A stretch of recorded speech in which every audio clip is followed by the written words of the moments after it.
السلام عليكم ورحمة الله وبركاته. اللهم صل وسلم وبارك على سيدنا محمد وعلى آله وصحبه أجمعين.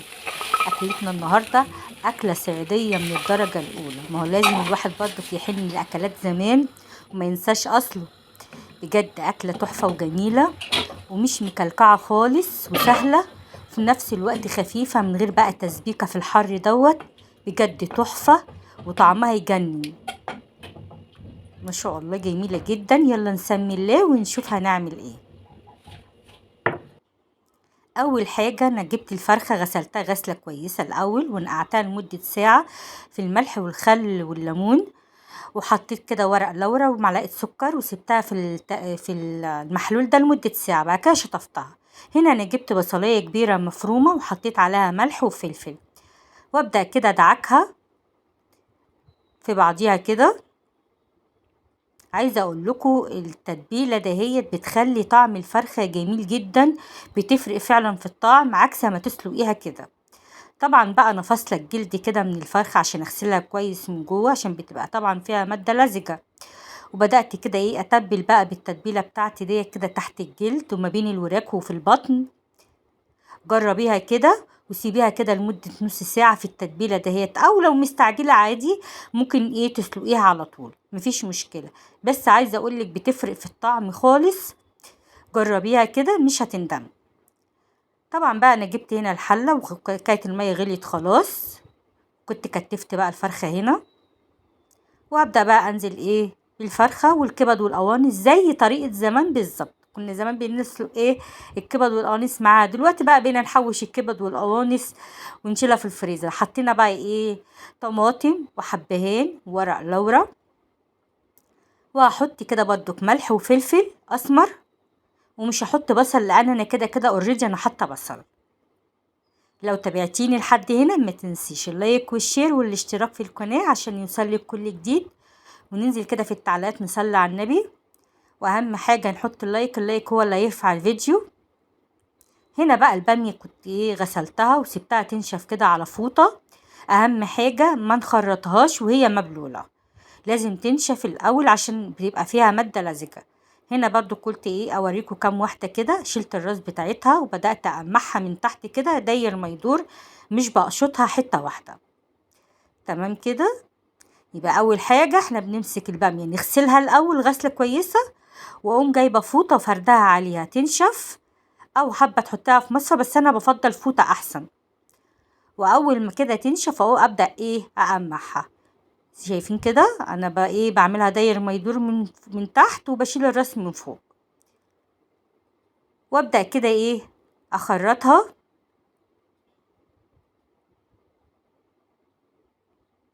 اخرطها بقى بالشكل ده كده. عايزه اقول لكم الباميه الويكه دي طعمها تحفه جميله جدا. انا عايزه اقول لكم انا بشتاق لها لما بروح الصعيد بسافر، على هي دي الاكله المفضله بتاعتهم، الباميه والملوخيه الناشفه. بجد حياه جميله وحياه بسيطه ومش مكلكعه. هنا بقى جبت البتنجان الابيض دوت غسلته وهبدا بقى اشيل الراس بتاعته اللي هي العقب، واحط له واعمل له فتحه كده من البطن عشان ما يفرقعش مني في الزيت. طبعا بقى ما تستغربوش من شكل البتنجان دوت، ابني هو اللي شارهولي وما اقدرش ان انا اعمل عقب. هيقول لي اللي مش عاجبك انزلي انت هاتي. اي بقى حته كده ملسوعه من الشمس دي بتبقى لسعه شمس مش بايظه، بشيلها بقى عادي. ما انا مغلوبه على امر، ما هو اللي جايبه. ما تنسوش بقى تصلوا على النبي في التعليقات، واهم حاجه اللايك. او زي ما انتوا شايفين بشيل الحته اللي فيها اللسعات دهيت. والفلفل هعمله نفس الحكايه برضو، كشيل العقب بتاعه واعمل له فتحه عشان خاطر ما يقعدش يفرقع في قلب الطاسه. ويفضل ان انت تغطي الطاسه وهي بتتقلي.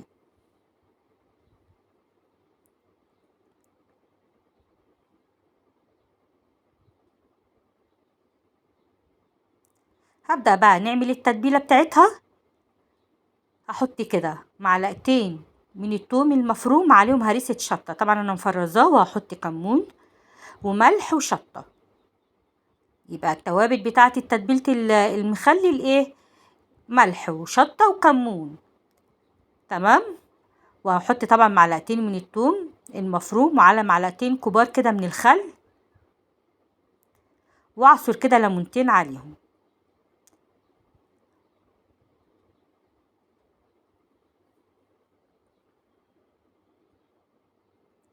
الاكله دي فكرتني بايام زمان فعلا والله. الاكلات دي البسيطه دي عكس الاكلات بقى اللي طالعه بقى اليومين دول اللي فيها فزلكه والكلام ده كله.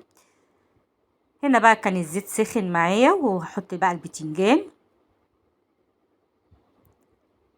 طبعا بقى البتنجان كده اول ما الاقي لونه اتغير ابدا اقلبه معايا،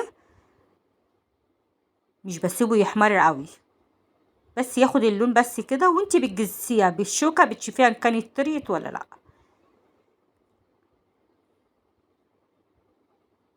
طبعا الحله اللي هناك دي كانت فيها الفرخه. عايزه اقول لكم المقطع اللي انا كنت بحمر فيه الفرخه ما تصورش، كنت مفكره ان الكاميرا شغاله، بس للاسف ما تصورتش. هنا بقى كان خلاص استوى. بتغرزي كده الشوكه فيها عشان تشوفيها كانت طريه ولا لا، لو لقيتيها مجرمزه لسه شويه بتسيبيها.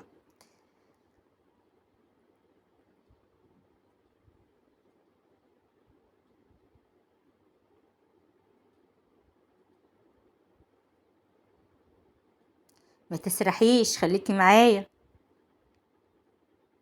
ابدا بقى كده احط الفلفل، واهم حاجه لازم نغطي عشان الطرطشه.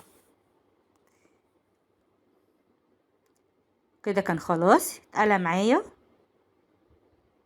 عايزه اقول لكم انا كنت قايله له هات لي بتنجان اسود عشان خاطر انا كنت عايزه اسلقه واخلله، بس هو جاب لي ابيض، ما قدرتش اعترض. هنا بقى كنت صفيت الشوربه وحطيتها في حله، ونزلت عليها بالباميه. واحط بقى التوابل بتاعتي فلفل اسمر وملح وشطه وكمون، مش اكتر من كده. يبقى فلفل اسمر وكمون وشطه وملح. واحط معلقه توم مفرومه نيه عليها،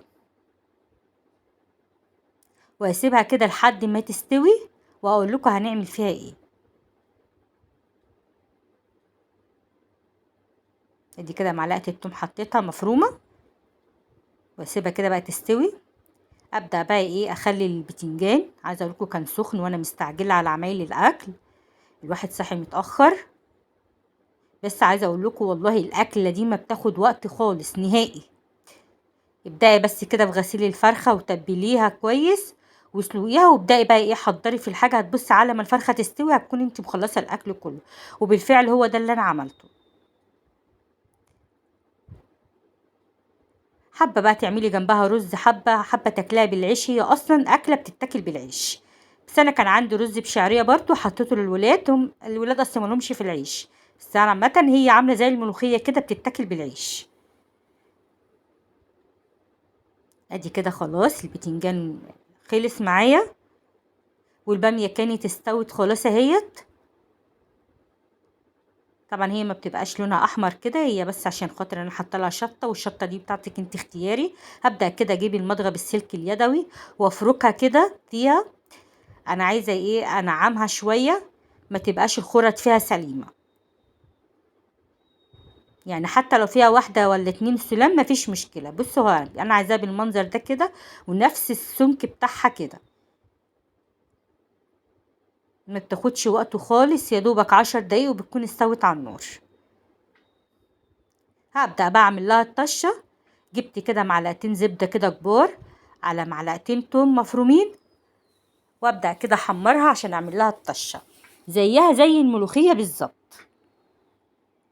واحط لها كده معلقه من الكزبره الناشفه. بجد انا نفسي تجربوها، الاكله دي اكله خفيفه جدا، من غير بقى تسبيكه ومن غير وجع قلب كده، وفي الحر دوت تحسي ان انت بتاكلي حاجه خفيفه. اول ما تحمري معايا بقى نطشها.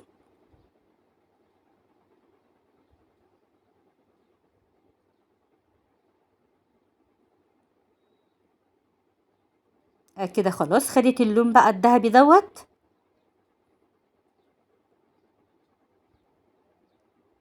يا سلام، قلبي دق 3 دقات.